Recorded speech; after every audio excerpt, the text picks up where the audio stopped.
بسم الله الذي لا يضر مع اسمه شيء في الأرض ولا في السماء وهو السميع العليم. اللهم صل وسلم وبارك على نبينا محمد وعلى آله وصحبه وسلم. شلونكن بنات؟ شلون صحتكن؟ شلون الأحوال؟ ويانا اليوم فيديو طريقة الدهينة. وبسم الله، هذا قلاص واحد شكر، يعني تحطين 5 قلاصات شكر.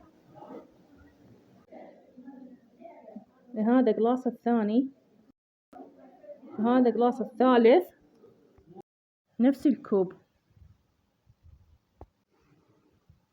وهاي صار 5. وهذا حليب قلاصين إلا ربع. القلاص الأول حطيناه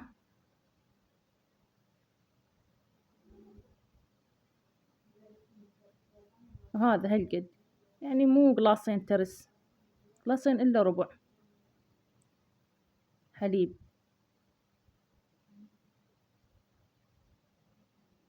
وزيت هذا قلاص،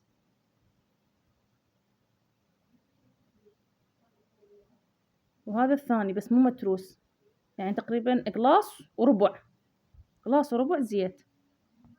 وبنات تخلطين المكونات زين. أول شي لا تجيبين على الطباخ، تخلطينهن زين المكونات وبعدين تحطينهن على الطباخ وحدهن. دهن وحليب وشكر، تظلين تخلطين بيهن على الطباخ، تخلطينهن. من تشوفين الشكر بدأ يذوب تجيبين قلاص الأول طحين، هاي قلاص الثاني حطيته، هذا الثالث، هاي الرابع، وهذا الخامس.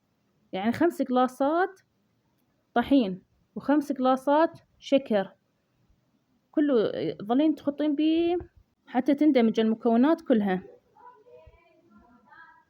وهين جاي يخلطن، شوفي أقول هيجي لازم يخلطن المكونات حتى ما يبقى تكتل هيجي. الطحين متكتل، هسه جاي نخلطن. وتجيبين 4 خواشيق دبس، خاشقة خاشقتين، هاي 3. وأول شي خلطتهن، شفت ما صار لونه هيجي، يعني مثل ما لون هسه يصير أغمق، اللون مال الدهينة يصير أغمق، خليت النوب خاشوقة، يلا صار لونها مثل ما أريده. وجاي أخلطن هنا حتى يندمجن أكثر مكونات.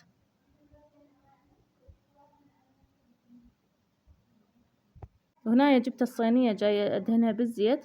بس بنات بهالأثناء انت لازم تسوين الأوفن فرن، إذا عندك فرن أو أوفن نفس الشي ماكو فرق، تشغلينه لمن ما تسوينهن حتى يحمى. تحطينه على درجة حرارة 130 فوق وجوه. ورا ما تخلينهن تجيبين هنا جوز مبروش، تحطين على الطبقة جوه جوز مبروش.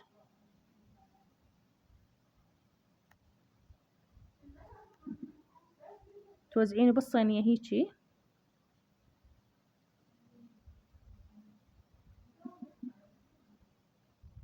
على مود يتساوى كل الجوز.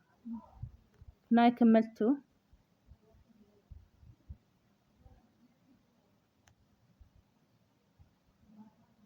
بعدين تحطين الخليط من الجدرية على الصينية.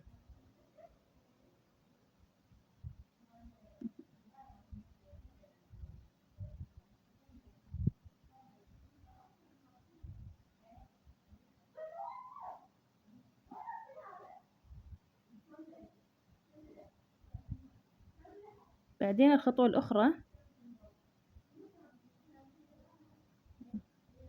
هم يعني جوز مبروش تحطين على الوجه مالته، مال دهينة، جوز مبروش على الوجه مال الدهينة كله.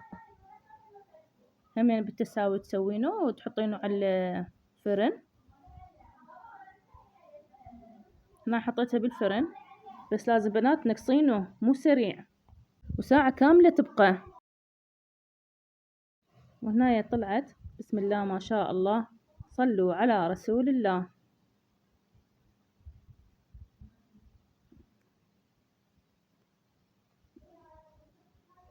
جاي قصها هنايا، هي بنات لازم أول شي ساعة كاملة بالفرن، وساعة ورا ما تستوي تطلعيها من الفرن ساعة كاملة تخلينها برا، بعدين تقصينها. هنايا ما شاء الله صلوات على النبي، دهينة عراقية أصيلة، هيك تصير هاي الوجه والظهر.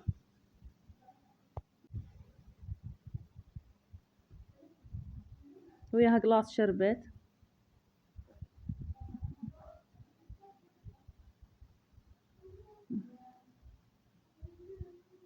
سهمنا وسهمكم ألف عافية، وحطوا لايك واشتراك بقناتي وتعليق حلو، وأذكركم بالاستغفار، أستغفر الله رب العظيم وأتوب إليه.